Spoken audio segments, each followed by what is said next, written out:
नमस्ते जी, कैसे आप सब। एंड स्वागत है आप सबका आपके अपने YouTube channel class for you में। तो इस वीडियो में हम डिस्कस करने वाले हैं नई शिक्षा नीति 2020 यानी कि नेशनल पॉलिसी ऑन एजुकेशन 2020।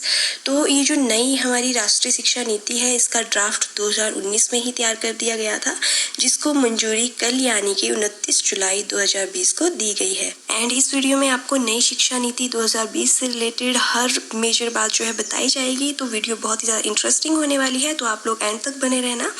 तो नई शिक्षा नीति 2020 में हम ये जानेंगे कि एजुकेशन में क्या क्या रिफॉर्म्स किए गए हैं, यानी कि जो इंडियन एजुकेशन सिस्टम है उसमें क्या क्या बदलाव लाए गए हैं।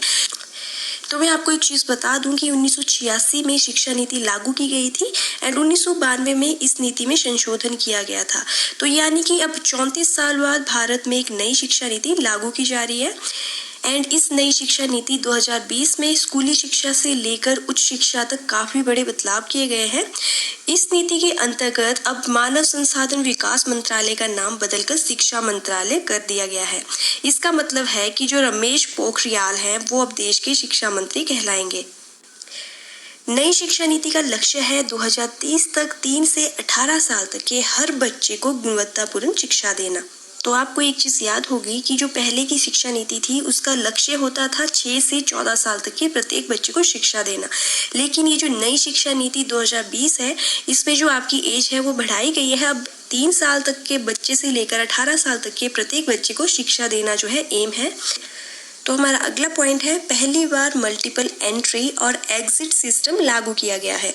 तो मल्टीपल एंट्री और एग्जिट सिस्टम के लिए मैं आपको एक एग्जांपल देती हूँ। आज से पहले की शिक्षा व्यवस्था में अगर 4 साल इंजीनियरिंग पढ़ने वाला किसी कारण 6 सेमेस्टर तक ही पढ़ता है और उसे किसी कारण अपनी स्टडी बीच में ही छोड़नी पड़ती है, तो उन्हें 6 सेमेस्टर्स के लिए कुछ भी नहीं दिया जाता था। एंड इससे जो स्टूडेंट्स थे उनका जो है जो 3 साल का उन्होंने अपना टाइम इन्वेस्ट किया था उस 6 सेमेस्टर्स को कंप्लीट करने के लिए, वो उनका टोटली वेस्ट हो जाता है। एंड इससे जो स्टूडेंट्स हैं उनके पास कोई उपाय भी नहीं होता था। लेकिन मल्टीपल एंट्री और एग्जिट सिस्टम में 1 साल के बाद जो है बच्चों को सर्टिफिकेट मिलेगा एंड जब वो 2 साल कंप्लीट करेंगे तो उन्हें डिप्लोमा दिया जाएगा एंड जब वो 3rd एंड 4th ईयर अपनी कंप्लीट करेंगे तो उन्हें डिग्री दी जाएगी। तो इससे उन बच्चों को बहुत ज़्यादा फायदा होगा जिनकी पढ़ाई बीच में छूट जाती है, तो उनका कोई भी ईयर जो है फिर वो वेस्ट नहीं होगा, उन्हें कुछ ना कुछ उसके लिए मिलेगा। तो यही था हमारा मल्टीपल एंट्री और एग्जिट सिस्टम। तो हमारा नेक्स्ट पॉइंट है, नई शिक्षा नीति 2020 में 5th क्लास तक मातृभाषा में शिक्षा देने का प्रावधान है। तो यानी कि 5th क्लास तक के जो बच्चे हैं उन्हें या तो मातृभाषा में पढ़ाया जाएगा या उन्हें क्षेत्रीय भाषा में पढ़ाया जाएगा, लेकिन जो इंग्लिश लैंग्वेज पहले थोपी जाती थी अब वैसा कुछ भी नहीं है। एंड इंग्लिश जो है वो जस्ट एज अ सब्जेक्ट होगा। एंड 6th क्लास के बाद जो है कंप्यूटर कोडिंग भी बच्चों को सिखाई जाएगी।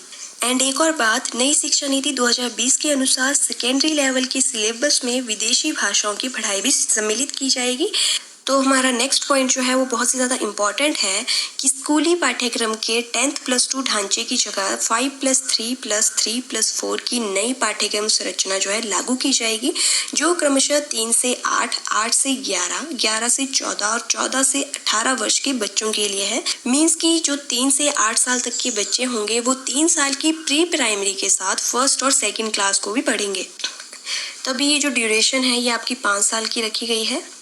एंड जो 8 से 11 साल तक के बच्चे हैं वो 3 साल में तीसरी कक्षा से 5वीं तक पढ़ेंगे। एंड जो 11 से 14 साल तक के बच्चे हैं वो 3 साल में 6ठी से 8वीं तक पढ़ेंगे। एंड 14 से 18 साल तक के जो बच्चे हैं वो 4 साल में 9th से +2 तक पढ़ेंगे। तो हमारा नेक्स्ट पॉइंट है, नई शिक्षा नीति 2020 के अकॉर्डिंग 12 साल की स्कूली शिक्षा और 3 साल की आंगनबाड़ी होगी। इसके तहत छात्रों की शुरुआती स्टेज की पढ़ाई के लिए 3 साल की प्री प्राइमरी में 1st एंड 2nd क्लास को भी रखा जाएगा। एंड ये जो आपकी टोटल 5 ईयर्स की जो स्टडी रहेगी इसको फाउंडेशन स्टेज कहा जाएगा। एंड नई शिक्षा नीति 2020 के अंतर्गत अब तक दूर रखे गए 3 से 6 साल तक के हर बच्चे को स्कूली पाठ्यक्रम के तहत स्कूलों में लाने का प्रावधान है, ताकि बच्चों का बेस स्ट्रॉन्ग बन सके। एंड इन बच्चों को जो है खेलकूद और अन्य गतिविधियों के माध्यम से ही पढ़ाया जाएगा। नई शिक्षा नीति 2020 के अंतर्गत SSRA बनाई जाएगी। SSRA का मतलब है state school regulatory authority. And अब बच्चों को स्कूलों में दोपहर के भोजन के अलावा ब्रेकफास्ट भी मिलेगा। एंड इस नीति के अकॉर्डिंग 12th के बाद जो बीएड है वो 4 साल की होगी एंड बीए के बाद बीएड 2 साल की एंड एमए के बाद बीएड सिर्फ 1 साल की होगी। नेक्स्ट पॉइंट है early childhood care and education के लिए जो करिकुलम है वो NCERT द्वारा ही तय किया जाएगा एंड ये करिकुलम 3 से 6 वर्ष तक के बच्चों के लिए होगा। इस नीति के अकॉर्डिंग देश भर में लगभग 10 लाख शिक्षकों के खाली पदों को भी भरा जाएगा। तो यहाँ पर 10 लाख शिक्षकों के अभी खाली पद हैं, तो ये बहुत अच्छी अपॉर्चुनिटी है जिन्होंने अभी शिक्षक के लिए जो है अप्लाई करना है। तो हमारा अगला पॉइंट है कि नई शिक्षा नीति 2020 के अनुसार एक्स्ट्रा करिकुलम एक्टिविटीज को मेन करिकुलम में शामिल किया जाएगा। जैसे कि जो एक्स्ट्रा करिकुलम एक्टिविटीज होती हैं आपकी डांस हो गया, डिबेट्स हो गए, पेंटिंग कंपटीशन या सिंगिंग, प्लेइंग, ये सब जो है वो अब आपके मेन करिकुलम में ही रखा जाएगा। अगला पॉइंट है बच्चे की रिपोर्ट कार्ड में लाइफ स्किल्स को भी जोड़ा जाएगा एंड अभी तक रिपोर्ट कार्ड में ऐसा कोई प्रावधान नहीं था, जो कि बहुत अच्छी बात है कि बच्चों के स्किल्स भी अब रिपोर्ट कार्ड में सम्मिलित की जाएंगे। एंड लाइफ स्किल्स को रिपोर्ट कार्ड में सम्मिलित करने का एक उद्देश्य ये है कि वर्ष 2020 तक हर बच्चे के लिए जो शिक्षा है उसको सुनिश्चित किया जाए, ताकि स्कूली शिक्षा पूरी करने के बाद हर बच्चे के पास कम से कम एक लाइफ स्किल होगी, जिससे वो जिस क्षेत्र में काम करना चाहेगा उसमें में कर सकेगा। अगला पॉइंट है फॉरेन लैंग्वेज कोर्सेज भी स्कूलों में शुरू होंगे, यानी कि जो फॉरेन लैंग्वेजेस हैं बच्चे उन्हें भी सीख पाएंगे, जैसे कि फ्रेंच होगी, कोरियन लैंग्वेज होगी, ऐसी आपकी बहुत सी लैंग्वेजेस हैं जो बच्चों के कोर्सेज में सम्मिलित की जा सकती हैं। एंड ये जो फॉरेन लैंग्वेज कोर्सेज हैं ये आई थिंक 9th से +2 तक के बच्चों के लिए होंगे। अभी इस चीज़ की पुष्टि नहीं हुई है, तो इस चीज़ के लिए मैं कुछ ज़्यादा बोल नहीं पाऊंगी। तो हमारा जो अगला पॉइंट है वो है 3 language based education system. And नई शिक्षा नीति 2020 के अकॉर्डिंग टीचर्स की नियुक्ति से पहले इंटरव्यू लिया जाएगा, ताकि जो स्किल्ड अध्यापक होंगे उन्हीं की नियुक्ति की जाए।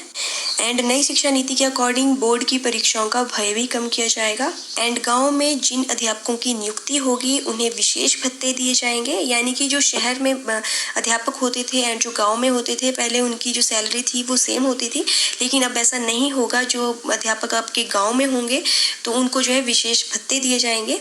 एंड शिक्षकों के लिए स्कूलों के नज़दीक जो है आवास की व्यवस्था की जाएगी। एंड नई शिक्षा नीति 2020 के अकॉर्डिंग निजी स्कूलों के नाम में अब पब्लिक शब्द का प्रयोग नहीं किया जाएगा। जो आपको पता है कि जो प्राइवेट स्कूल होते हैं उनमें पब्लिक वर्ड का यूज़ किया जाता था, तो अब उस चीज़ को हटाया जाएगा। एंड TET के बिना निजी स्कूलों में टीचर्स की नियुक्ति नहीं होगी, यानी कि जो टेट होता है उसको क्वालिफाई जिस टीचर ने किया होगा वही आपका प्राइवेट स्कूलों में भी टीचिंग करवाएगा। टेट यानी कि टीचर एलिजिबिलिटी टेस्ट। तो अगला पॉइंट है शिक्षकों को गैर शैक्षिक कार्यों से हटाया जाएगा, सिर्फ चुनाव ड्यूटी लगेगी। इसके अलावा BLO एंड MDM में कोई ड्यूटीज नहीं लगाई जाएंगी, यानी कि शिक्षक जो होंगे वो अब शिक्षा के अतिरिक्त सिर्फ चुनाव की ड्यूटीज कुछ के लिए जाएंगे। इसके अतिरिक्त जो उनका मिड डे मील का काम था या BLO से रिलेटेड काम था वो अब खत्म कर दिया जाएगा। एंड नई शिक्षा नीति 2020 के अंतर्गत पूरे देश में एक समान पाठ्यक्रम लागू किया जाएगा एंड बच्चों की व्यावसायिक शिक्षा पर बल दिया जाएगा। व्यावसायिक शिक्षा का मतलब है बच्चों को वोकेशनल एजुकेशन दी जाएगी, मतलब कि ऐसी एजुकेशन जिससे बच्चे जो हैं वो कल को अपनी आजीविका कमाने योग्य हो सके, उन्हें कोई ना कोई इस तरह के काम जो है वो स्कूलों में ही सिखाए जाएंगे। अगला पॉइंट है स्कूलों से अब स्ट्रीम सिस्टम खत्म, यानी कि आर्ट्स का कोई छात्र अगर बायो पढ़ना चाहेगा तो पढ़ पाएगा एंड कॉमर्स का कोई छात्र अगर हिस्ट्री पढ़ना चाहेगा तो वो ये भी कर सकता है। अपनी पसंद के सब्जेक्ट्स को जो है चुनने की छूट दी जाएगी एंड इस बात पर अभी पूरी क्लियरिटी आना बाकी है। अगला पॉइंट है 9th से +2 तक अब सेमेस्टर सिस्टम हो सकता है, यानी कि एक साल में 2 सेमेस्टर होंगे एंड हर सेमेस्टर के आखिर में परीक्षा होगी एंड दोनों सेमेस्टर्स के नंबर के बेसिस पर ही फाइनल मार्कशीट बनाई जाएगी। अगला पॉइंट है उच्च शिक्षण संस्थानों में एडमिशन के लिए कॉमन एंट्रेंस एग्जाम हो सकता है, यानी कि कॉलेज एडमिशन में मींस जिस बच्चे को +2 में अच्छी परसेंटेज नहीं आई है वो अब कॉमन एंट्रेंस एग्जाम देकर अच्छे मार्क्स लेकर जो है कॉलेज में एडमिशन ले सकता है। अगर उसको +2 में अच्छे मार्क्स नहीं आए, ऐसे कई बच्चे होते हैं जिनकी +2 में बहुत कम होती है परसेंटेज, जिस कारण फिर उनको गवर्नमेंट कॉलेजेस में एडमिशन नहीं मिल पाता है, तो अब उनकी एडमिशन जो है वो हो पाएगी कॉमन एंट्रेंस एग्जाम के थ्रू।